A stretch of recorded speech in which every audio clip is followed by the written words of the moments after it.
बच्चों, स्वागत है आपका हमारे YouTube चैनल पे। मैं हूँ गायत्री और आज जो टॉपिक हम कवर करने वाले हैं वो है जॉइंट हिंदू फैमिली बिजनेस, यानी हिंदू अनडिवाइडेड फैमिली बिजनेस। ये दोनों नामों से जाना जाता है। अब ये क्या है? एक यूनिक फॉर्म है बिजनेस ऑर्गेनाइजेशन की, जिसकी फाउंडेशन कहाँ से हुई है? इंडिया से, यानी कि इंडियन की ही बात की गई है। हिंदू फैमिली कहाँ पाई जाएगी? इंडिया में ही पाई जाएगी। तो यहाँ पे ये एक्सक्लूसिवली फाइंड कहाँ कर सकते हैं? हम इंडिया में फाइंड कर सकते हैं। Now governed bye Hindu law, ये किसके थ्रू चलती है? हिंदू लॉ के अकॉर्डिंग चलती है, ठीक है। Where the business is jointly owned and managed by members of a Hindu undivided family. यहाँ पे सारे जो फैमिली मेंबर्स हैं वो इकट्ठा होके इस बिजनेस को ओन करते हैं, यानी उसके मालिक होते हैं और उसको मैनेज करते हैं। Who are bound by birth rather than a formal contract. यहाँ कोई फॉर्मल कॉन्ट्रैक्ट साइन नहीं किया जाता, बल्कि जैसे ही उस फैमिली में किसी बच्चे का बर्थ होता है वो ऑटोमेटिकली उसका बिजनेस का मेंबर बन जाता है। Now the senior most member, the कर्ता। यहाँ पे जो सीनियर मोस्ट मेंबर होता है वो किस नाम से जाना जाता है? कर्ता के नाम से जाना जाता है। कंट्रोल द बिजनेस, पूरी तरीके से बिजनेस को कंट्रोल करने का काम कौन करता है? कर्ता करता है। वाइल अदर मेंबर कॉल्ड को पार्टनर्स। यहाँ पे जो बाकी के मेंबर्स हैं उनको क्या कहा जाता है? को पार्टनर्स। हैव लिमिटेड लाइबिलिटी, इन लोगों की लाइबिलिटी जो होती है उनके शेयर के अकॉर्डिंग लिमिटेड रहती है।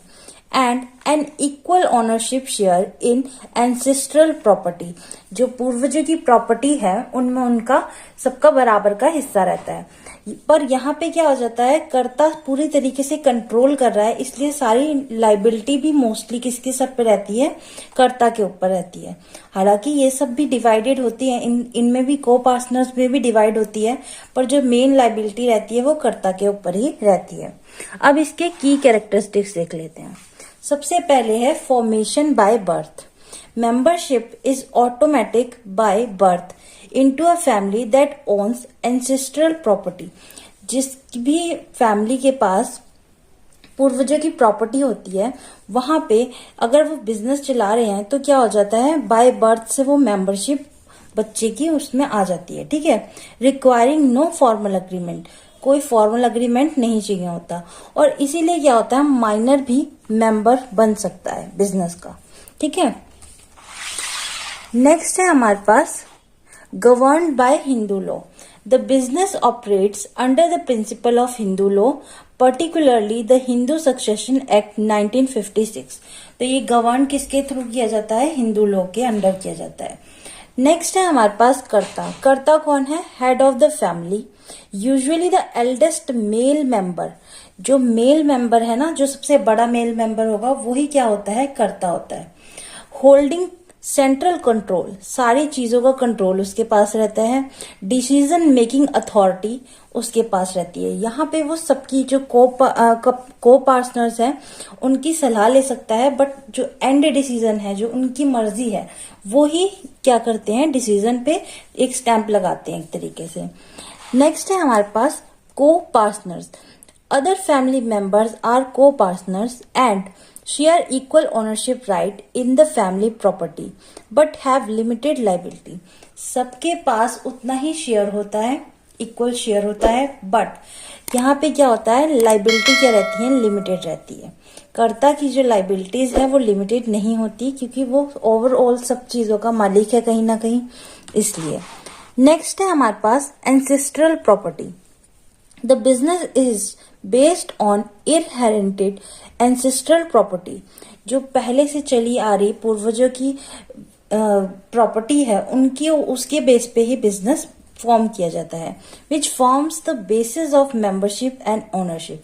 इसी की वजह से मेंबरशिप और ओनरशिप बाय बर्थ मिलती है, ठीक है। नेक्स्ट है हमारे पास कंटिन्यूटी।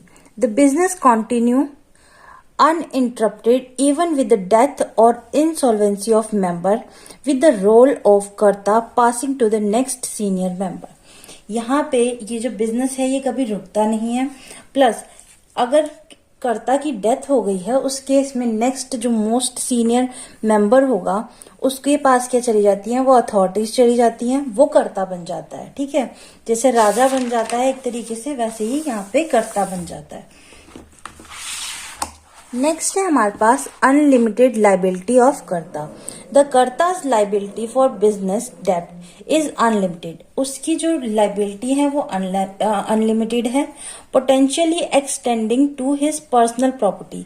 उसकी पर्सनल प्रॉपर्टी तक भी बिक सकती है अगर उसकी डेब्ट पे करने की बारी आएगी तो। ठीक है, वहां पे वो पर्सनली भी लाइबल होगा।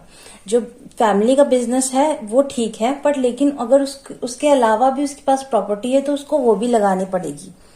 नेक्स्ट है हमारे पास limited liability of co partner. The liability of the co partners is limited to their share in the ancestral property. जितना परसेंट उनका शेयर है प्रॉपर्टी में, उतनी ही उनकी लाइबिलिटी रहेगी। नेक्स्ट है हमारे पास system used in Hindu undivided family business. तो यहाँ पे कौन से सिस्टम यूज किए जाते हैं? सबसे पहले है दया भागा सिस्टम। इसमें क्या होता है, it prevails in West Bengal and Assam and allow both the male and female member of the family to be co partner. यहाँ पे दोनों मेल हो या फीमेल हो, उससे कोई फर्क नहीं पड़ता। अगर बच्चा पैदा हुआ है तो वो को पार्टनर बन जाएगा automatically. A son gets right in the ancestral property only after the death of his father. बच्चे को कब उसमें राइट मिलेगा? जब उसके फादर की डेथ हो गई है। ठीक, देन है हमारे पास मितकर्षा सिस्टम। यहाँ पे क्या है, देयर आर 4 सब स्कूल, बिनार्स, मिताली, महाराष्ट्र और बॉम्बे एंड द्रविड़ा या फिर मद्रास स्कूल। ये 4 फॉर्म है, मतलब 4 जगह हैं जहाँ पे ये स्कूल है। The application of school of Mitakshara is region wise. ये रीजन वाइज होते हैं। Mostly it prevails in most part of the India except West Bengal. सारी जगह होते हैं ये वेस्ट बंगाल को छोड़ के। It allows only the male member to be co partners in the business. यहाँ पे सिर्फ जो मेल मेंबर है वही को पार्टनर्स बन सकते हैं। फीमेल जो बर्थ लेंगी वो को पार्टनर्स नहीं बनेगी।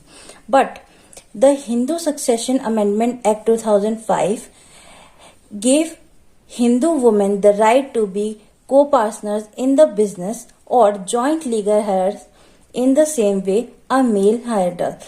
जैसे मेल उत्तराधिकारी है वैसे ही फीमेल उत्तराधिकारी भी हो सकती है। ये किसने राइट दिया है? The Hindu succession amendment act 2005 ने। तो ये था हमारा टॉपिक हिंदू अनडिवाइडेड फैमिली का। अब इसके मेरिट्स और डिमेरिट्स हम आगे करेंगे। Thank you.